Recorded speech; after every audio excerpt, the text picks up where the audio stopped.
আমার প্রথম ছবি হচ্ছে তোজাম্মেল হক বকুলের রাখাল রাজা।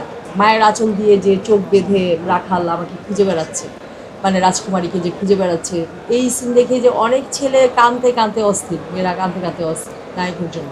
রঙিন রাখাল রাজা এই সিনেমাটি হচ্ছে আঁখি ফিল্মসের ব্যানারে। আর এই সিনেমার প্রডিউসার হচ্ছে আমাদের চিত্রনায়ক আলমগীর। আর এইটার সবগুলা গানই হচ্ছে আমাদের ম্যাডাম রুনা লায়লার কণ্ঠে গাওয়া। তো এই মানে এইখান থেকে আমার শুরু।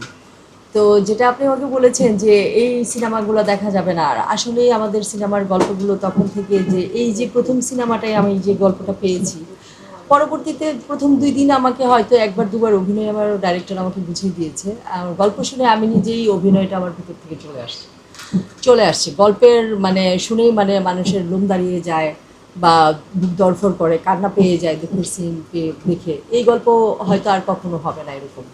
যেমন তেজি সিনেমার একটি গল্প ৩ মাস ব্যাপী, বিভিন্ন জেলা উপজেলায় ৩ মাস ৪ মাস ব্যাপী চলেছে। পাবলিক সিনেমা হল থেকে ছবি নামাতে দিচ্ছিল না। এরকমও আমার তেজি ছবি ধর সিনেমায় ব্যবসা সফল হয়েছে।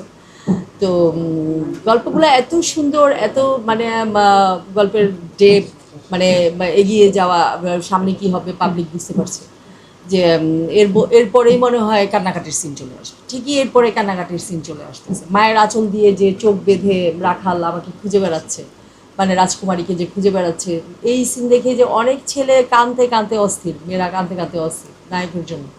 নায়ক কে সেটা কিন্তু জানতে, মানে প্রথম নতুন নায়ক আমার সঙ্গে, আমি নতুন হিরোইন, আমাদেরকে কে দেখে তারা কান্না